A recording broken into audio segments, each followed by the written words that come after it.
Hello, welcome back to the channel. My name is Pinelark Nerd. We are back with some more Rimworld. This is a brand new playthrough for the channel. We are trying out Biotech for the first time. So this is a Biotech Ideology playthrough with a whole bunch of mods as well. I've added a whole bunch of mods which I'll talk through. So let's fade in. It's going to be a quick setup to the game, but I just want to run through the mods. A couple of the mods I decided not to use after playing around with them.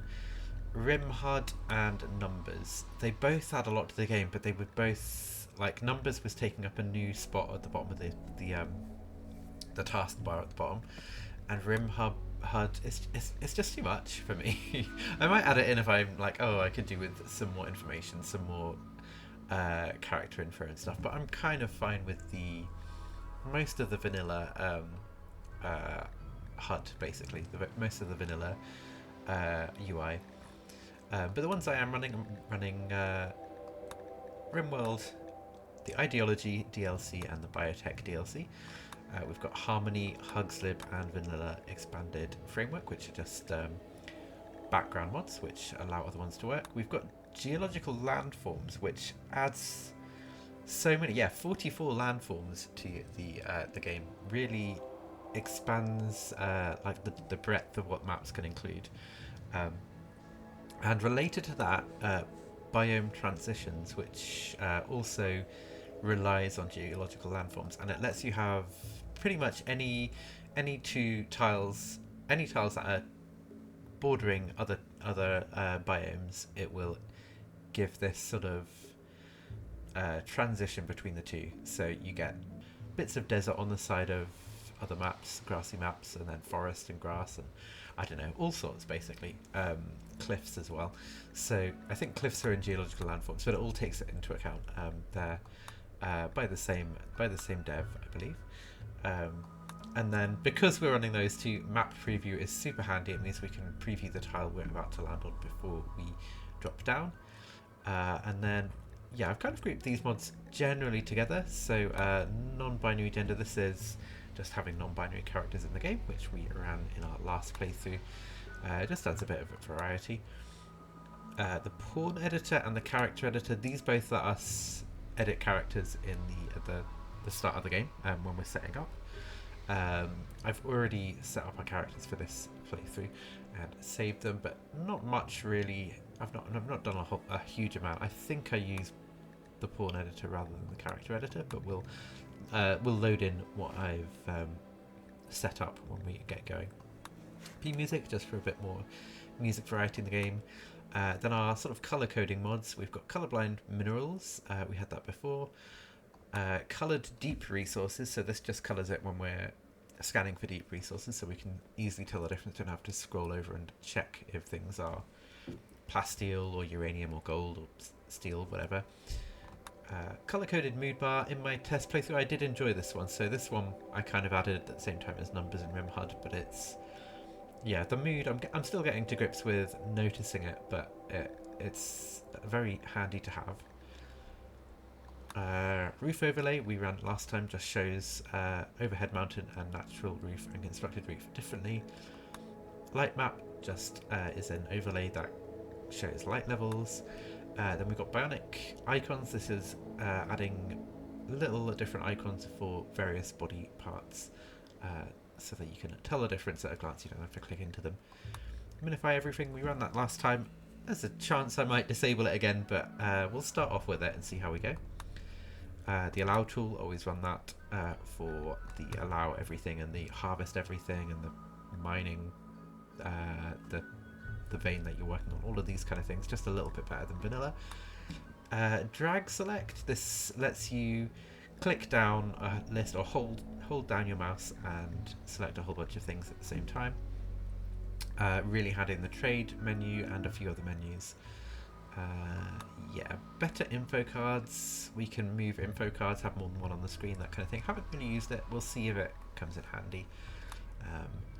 Then better workbench management. I've never used this before, so we can set quality and hit point and material limits for items when we're making them. So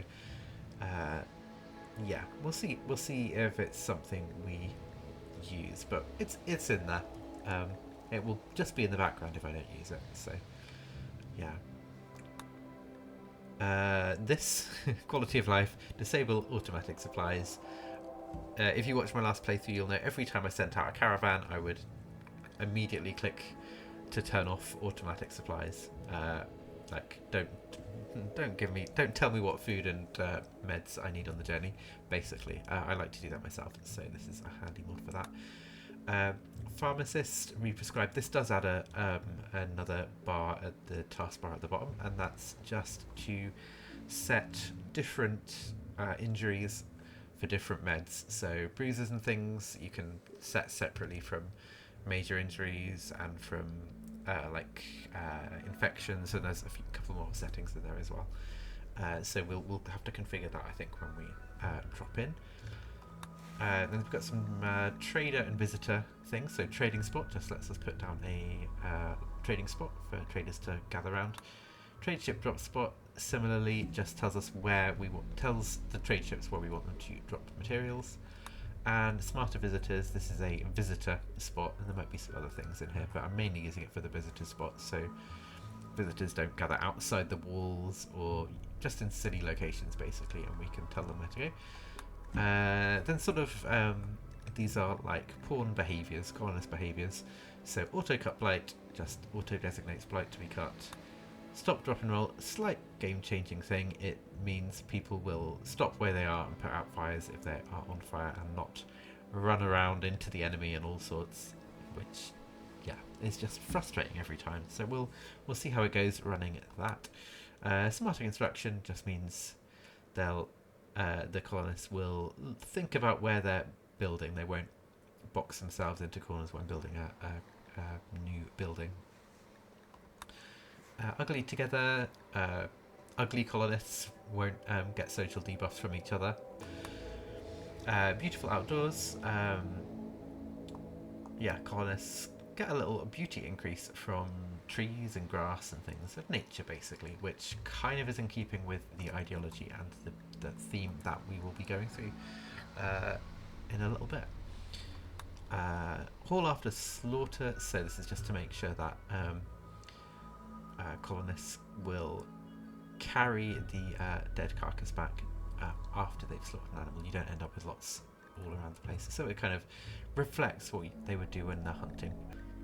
This is sort of game-changing ones now. So healer mech serum lets us choose, if we have healer mech serum, choose what it fixes when we use it. We didn't use healer mech serum in the last playthrough at all, but it might come up this time. This comes up all the time. Food poisoning stack fix. So this is just to fix the issue that if you've got one meal in a stack that can cause food poisoning, if you add to that stack, they all can cause food poisoning. And if people eat through the stack and there's one left and you add more meals to it, they all cause food poisoning. And it's just a cascading effect where you can't find the single one. And what I tend to do if that's the case is eat through all of the, say it was a fine meal that's poisoned, eat through all of the fine meals, get rid of them all, and then start with simple meals. To save us doing that, we've got this stack fix, poison stack fix mod, and hopefully that will alleviate the issue. Rim fridge, which we were on last time, various sizes of fridges, wall fridges as well, and they will keep the food cool in different locations. We don't need to build a huge freezer room every time we want to store things. I often use these in hospital rooms and sometimes in prisoner rooms as well to have food stored in them. Returning to the channel, polyamory beds. We're going to be playing with a free love and I think as many spouses as you want. I think that's what I set it to on the ideology. So polyamory beds comes in handy if you've got colonists who are dating more than one person. Farmable neutroamine. We ran this last time. It just meant we had a way of getting neutroamine when no traders were coming. We didn't really utilise it that much, but it was handy for just having a steady supply of neutroamine and then a steady supply of penoxycyllin for the colony. And then the mod that changes the game the most, running at this time, the No Infestation mod. I'll read the description. Removes infestation event from your game unless you spawn them with dev mode. The infestation event should never, ever appear, ever, forever, ever again, ever like never before. Really, no joke. So we should be free from insects. With Biotech, we've got loads more to worry about. Basically, loads more content added that I've never seen before. So I just want to not worry about insects spawning. I don't want infestations popping up under the base. We'll see how good this guarantee holds up when we get playing. But yeah, so those are our mods. I'll X out of those, and we are going to start a new game. We're going to go with Crash Landed, standard settings. We're going to go with Randy Random this time for a little bit of a change, but we are still going to go with Adventure Story, nice and easy, laid back, and then reload anytime. But Randy should give us a bit of, I think it says somewhere here, dramatic flair. It's all drama to him. Yeah, we could end up with anything. In my test playthrough, I just went with a Cassandra Classic with these settings, I played about 10 days, but Randy should really shake things up. We're going to go with 50%. The seed will be Pine Lark 26. And then everything else should be normal, except in here I'm just going to increase the size of tiles a little bit. So rather than 250, we'll just add 25 tiles on each side, which is a considerable increase. If you change it to this, it tells you the game isn't made to play like this. It's going to ruin your game, don't use it. So we'll just up it a little bit. And starting season is auto. Let's generate the world.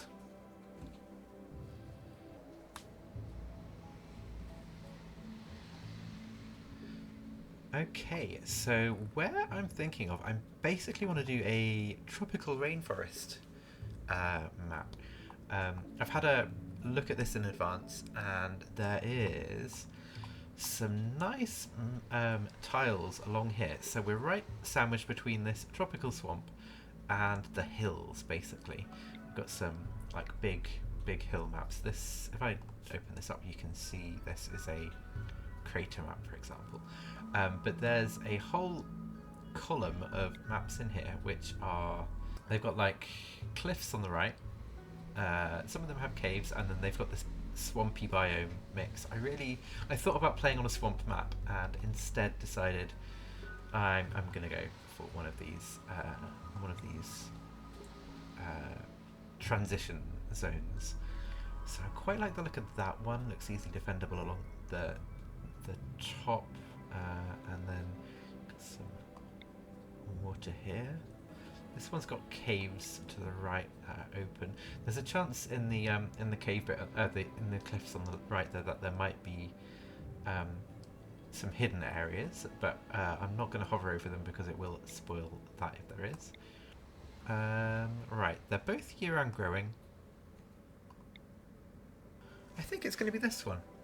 Yeah, let's give it a go. So next we've got the ideology. So I'm going to click in fixed ideology, come in here, and then load saved ideology. We've got the Unity Cooperative. It's a very light ideology, but we'll start off easy on it. We've got the, if I switch over to the noises, we've got the techist sound effect.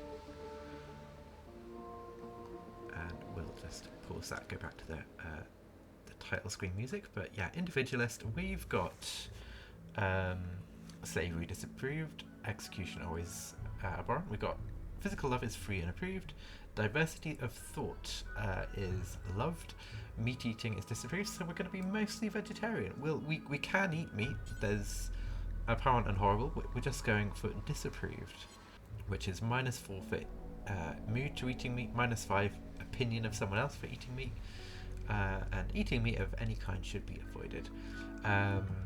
All colonists, female, male and non-binary, must wear pants or want to wear pants. Then yeah, no cannibalism, people don't want to be blind, don't want to see corpses, don't want to eat fungus or insect meat or nutrient paste, and research is normal, scarification they don't like. I can't change that with this meme, unfortunately, so even if we'd wanted it we couldn't. These ones I'm going to change to unlimited. So unlimited spouses for men, women and non-binary people if they so choose. And then married names, this is keeping your own name basically. So anyone who gets married will keep their own surname. And our roles, we've got a leader who is the awoken mind, and we've got a moral guide who is the cooperative counsellor. And they both, I needed to pick a headgear, and so I've gone with a head wrap for both of these. Our events, we've got Requiem of Self, which is the funeral, Bonfire of Family, so this is a symbol burning to celebrate family, and then Founding Day, which is once a year, 5th of September, and it's basically a big dance party. Kneel pillows are our ritual seats, so we will need cloth for those. And I think the thing we burn is this totem of freedom. Relics, I've gone with a jade chalice called Vencor, a plasteel pendant called a sky pendant, and then a steel box called a time capsule. So kind of a bit of a humanist sort of vibe to all of this. In terms of style, I've gone techist. That's kind of basically hexagonal things, which I've never played with before, so we'll see how it goes. Yeah, the structure is ideological, and then astropolitan, broad collection of cultures. Then I've added a whole bunch of hair and beards, basically made all of the ones that said never to rare, and then tattoos, I've added a bunch as well. So that is our ideology. If we click next and then go into pawn editor and load starting preset. This is Sanctuary starting pawns. The Sanctuary is going to be the name of our colony. Spoiler. We have Cass. So if I go back, we can see Cass is one of our shooters, constructor, mining plants.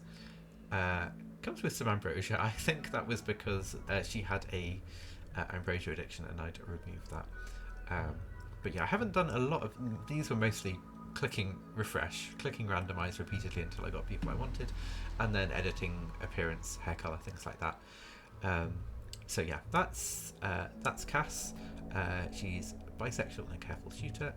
Then we've got Fawn. Then non-binary. They are abrasive and bisexual. All non-binary pawns are bisexual by default in the non-binary mod. They are a shooter. They are great with animals, crafting, social. So they're our trader, and yeah, they'll also deal with animals and crafting. Then we've got Darcy Walters. She is 48, she is kind, no other traits. She's basically how she spawned in. Good with plants, she's our main plant person. Also good with animals, but I think we'll leave that to Fawn with 13. She's also our doctor and our researcher. So we've got a sort of grower who will do research in the background. That's the idea with Dar. Then we've got a whole bunch of people who could drop in at some point who are left behind, but that is our colony, the Cass Fawn Dar colony. 2 women and a non-binary person, and we will get started.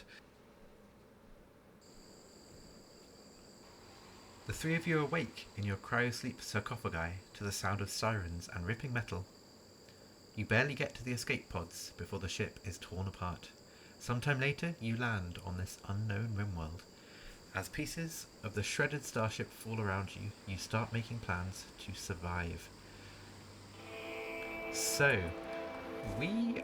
the theme we're going for here, and I didn't really add it in the flavor text or anything in the scenario, but we're kind of outcasts. That's the idea. We are outcasts. We've been thrown out of some colony somewhere, maybe like a spaceship they've gone, you're no longer welcome here. And we are going to start a sanctuary, basically. A new sanctuary for people who have nowhere else to go. And we're going to be welcoming and accepting of everyone that we can. Anyone who agrees to be tolerant and want to live here. That's the idea. The backstory we've made up. We've got a couple of buildings over here. These are going to be the start of our colony. We've got things we can uninstall. I'm not going to uninstall them. I'm gonna use attack to destroy them, I believe.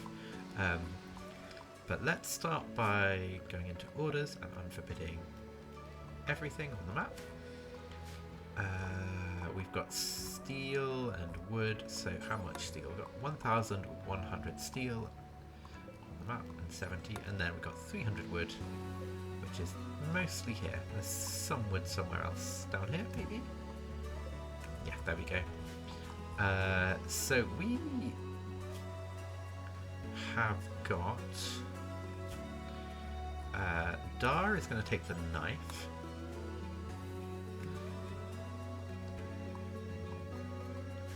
Then Fawn. Fawn is going to take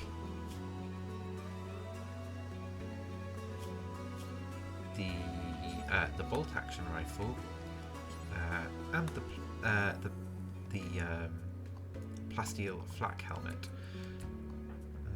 You're going to take the revolver cast. I don't think we've got any other equipment. Oh no, we do actually. We've got this flak vest. So Fawn, you're going to take both of those because you are going to be our main fighter. If we can get some more defensive stuff, then I'll give it to Cass.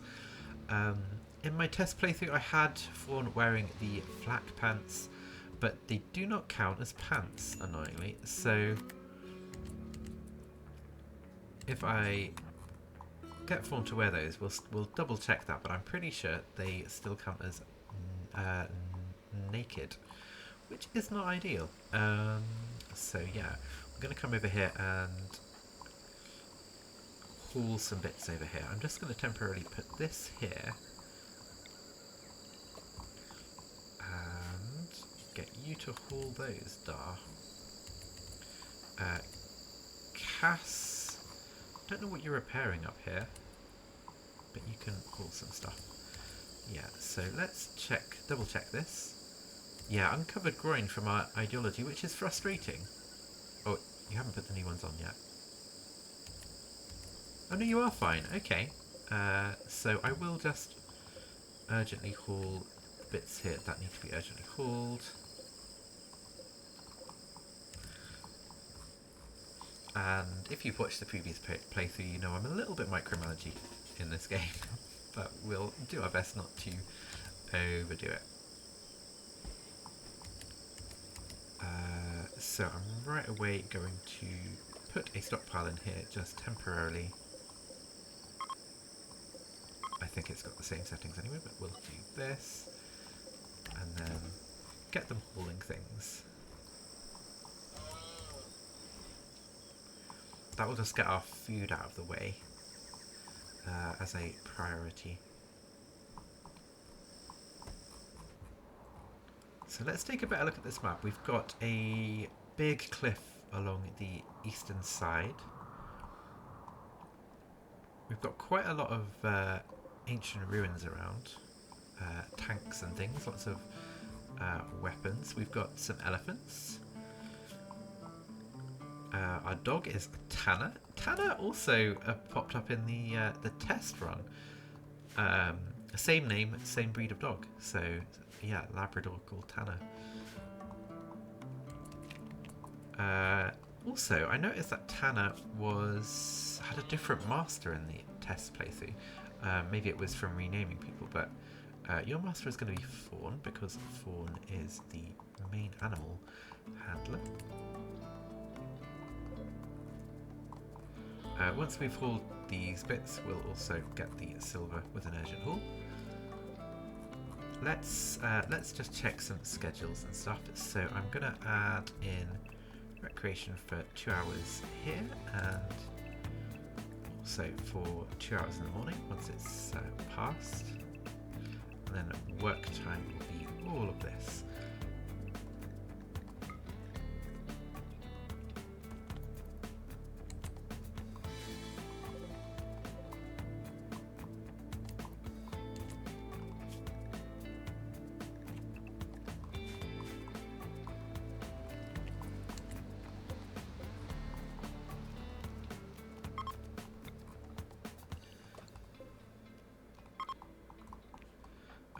Dar, I'm going to grab you to come over here and check out this door.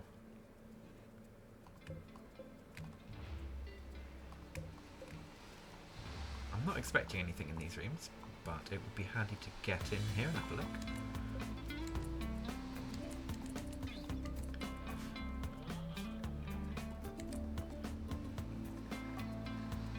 I think I normally do it like this, actually, don't I? That looks... I don't know. Maybe it's... I think it's like this. This is how I normally do it. So, anything hours... like that? 1, 2, 3, 4, 5, 6, 7, 8. I could be wrong. I'd have to go back and look at the last playthrough to double check. Okay, what a weird little room. Can you melee attack this? Yeah, that's going to take a little bit of time, but we'll do that.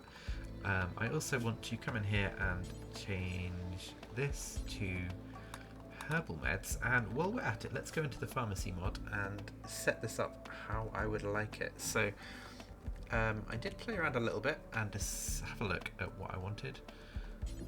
I can't drag and drop on these, but yeah, I think it will be... I do tend to use herbal... So these are just minor wounds, then we've got major wounds and life-threatening. I'm going to try and use herbals on prisoners, slaves and colonists for any of these things, and then it will be industrial tech, and then this will be herbals for ongoing conditions. If I need to, I'll up it to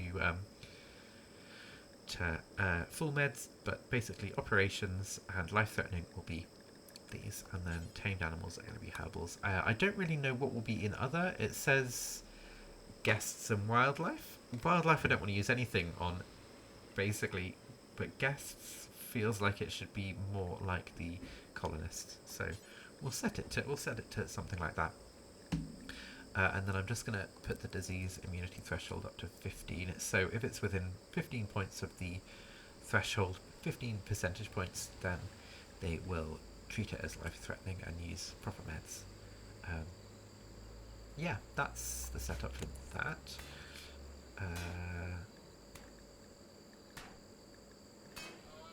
We'll edit the food policies as we go, but for now, let's just put it as fine and no drugs.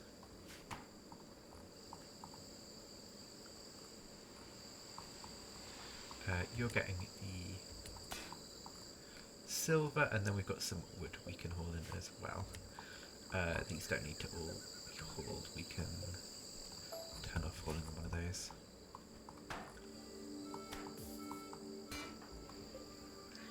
Nearly there. So close, start. You're getting there. I think this is going to make a decent starting base. We are going to claim everything in here. Excellent work. Oh, yeah, no, we're going to claim the walls. And the doors, I think we already claimed. That's fine. Okay, we can also claim these steel urns. There's an ancient barrel. How... yeah, it's there for sure. But yeah, let's carry on with the hauling, and I think I want Cass as our constructor to come over here and move some things around. So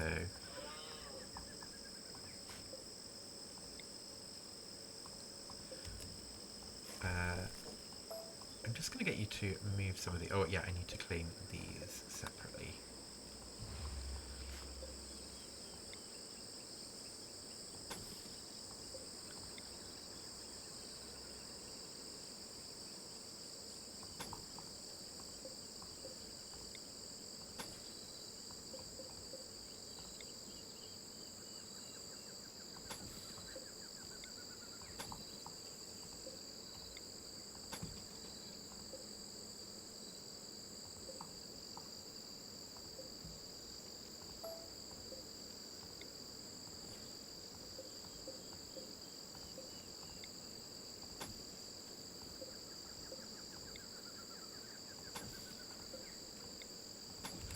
something like that, and then Cass, you can move these. You can prioritize this.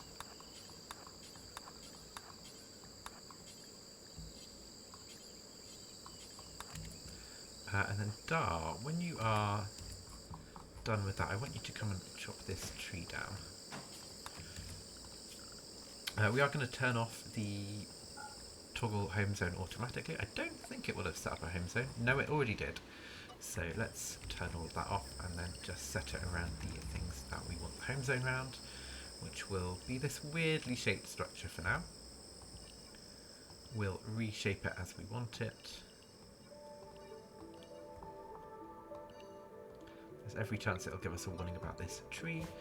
And then I do want to add a door at the front here, so we're just going to get Cass to reinstall this and then move that door.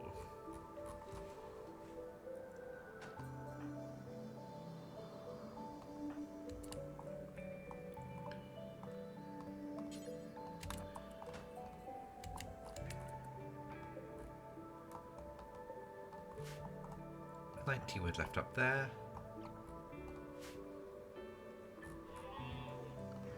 And then I'm going to tell you in advance to get a roof on all this, just in case you don't get the memo, because it's an existing structure.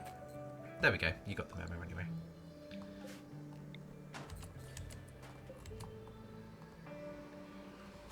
And you're going to get some beds built. So I'm going to go with a couple of single beds to begin with.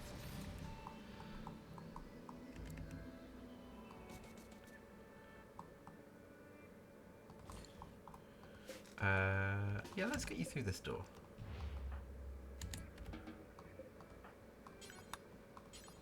Do this and then build some beds.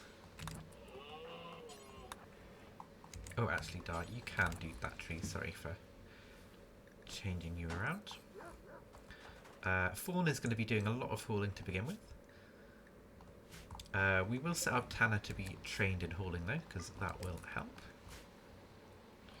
Let's check where our grow zones are going to be. Ooh, we do not have nearby rich soil. Fertile soil is all the way out here, 140%.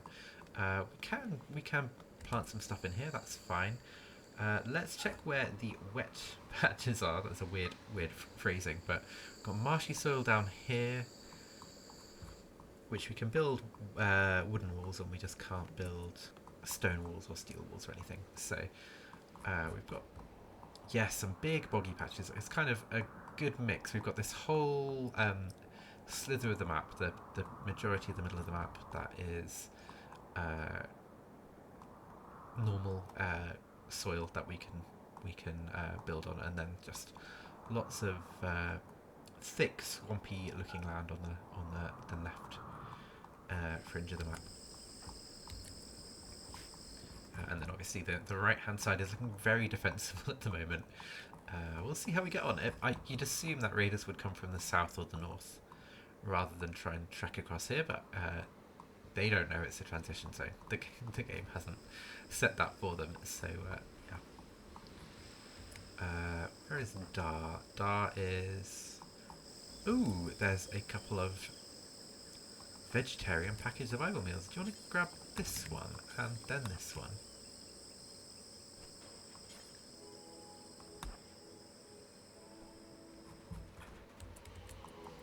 I haven't seen those before.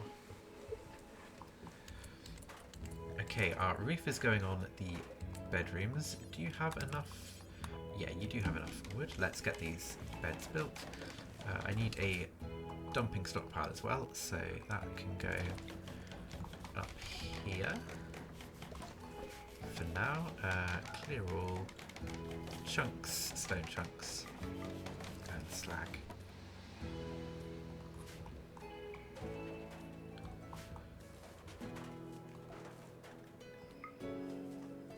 Yeah, get that bed finished. We also want a table. So furniture, 3x3. How much wood have we got left? 190. Yeah, we'll do a table and a couple of beds. A couple of chairs.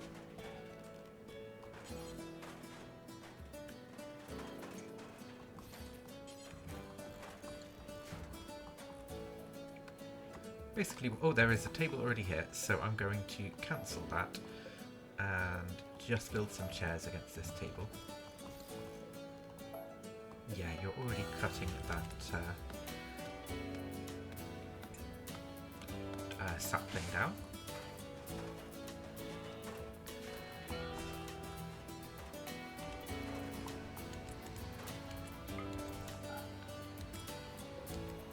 Decent bedroom. Very dirty, but decent. You are still building. Fawn or Dar? Fawn, where are you? Are you getting some steel? Can I get you to come and do some cleaning?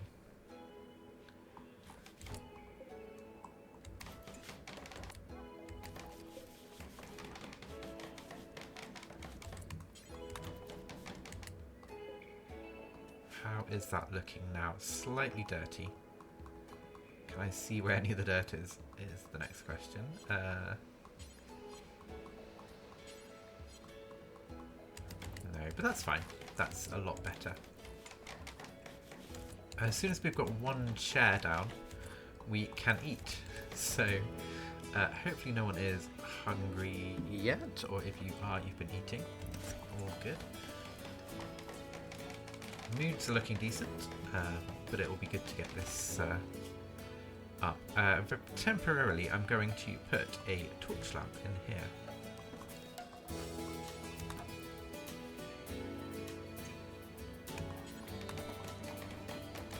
And then we are going to get a horseshoe pin outside as well.